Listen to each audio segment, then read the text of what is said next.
السلام عليكم ورحمة الله وبركاته، حبايبي وحبايب أم حسام الغاليين على قلبي أوي أوي أوي. النهارده بقى إيه هنعمل سمك. ماشي، جبت 5 كيلو سمك بلطي. بسم الله ما شاء الله عليه أهو. ماشي، دبلته اتغسل طبعا حلو بالمية والخل والملح ودبلته. جبت راسين توم قطعتهم حلو، ضربتهم في الكبة مع 4 طماطم صغيرين كده، وحطيت معلقة كمون وحطيت 3 معالق ملح وحطيت معلقة كبيرة هريسة فلفل حراق ومعلقة صغيرة هريسة فلفل أخضر وفنجان خل وأربع ليمونات وضربوا في الكبة كويس. وهو ده التتبيلة اللي أنا عملتها. أي خدمة. اللهم صل على النبي. عملنا بقى شوربة سفوس. من إيه بقى السفوس؟ كابوريا وجندوفلي. جندوفلي كان عندي في التلاجة. طبعا جبنا اللهم صل على النبي كيلو كابوريا وعندي شنطتين فيهم جندوفلي. عملت ايه بقى؟ حطيت ازازه ميه يا دوبك غليت، نزلنا بالجندوفلي وبالكابوريا بعد ما اتغسلوا طبعا زي ما انتم عارفين 10 على 10.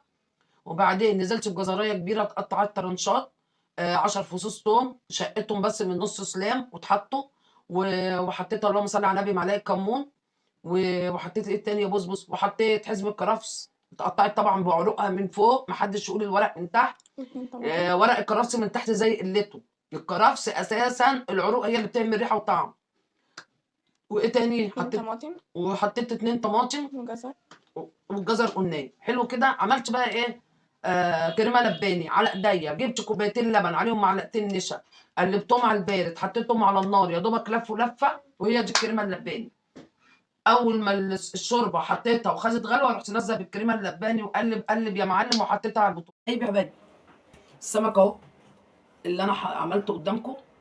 ماشي، خدت التتبيله بتاعت السمك وزودتها بشويه ملح وشويه كمون وشويه ميه، اللي هي التتبيله اللي دبلت بيها السمك، التومه والطماطم والحاجات دي كلها. وبقيت البس السمكايه بالدقيق جامد وامسكها كده من راسها، انزلها في التتبيله واطلعها، يكون الزيت مقدوح حلو، واروح منزلها ومحمره. اللي يحب الكفر بتاعها يبقى يعني سمكه تقيل، بعد ما بتنزلوها في التتبيله بتطلعوها تاني تشبسوها بالدقيق تاني وتنزلوها في التتبيله تاني وتروحوا حاطينها. طبعا تمسكوها كده من راسها تسقطوا منها التتبيله خالص الميه وتروحوا مسقطينها في الزيت. بيطلع بالجمال والحلاوه ده والنشفان ده. بصوا الجمال والحلاوه بقى السمك. بصوا يا حبايب قلب السمك، ومن جوه بتحطوا دقيق. بصوا السمك، ايه رايكم بقى في الجمال والحلاوه دي؟ شايفين؟ بصوا السمك، ولا زيت ولا حاجه. عندك بقى سمك المكرونه، الجمال والحلاوه. بصوا سمك المكرونه وحلاوته، شايفين اهو،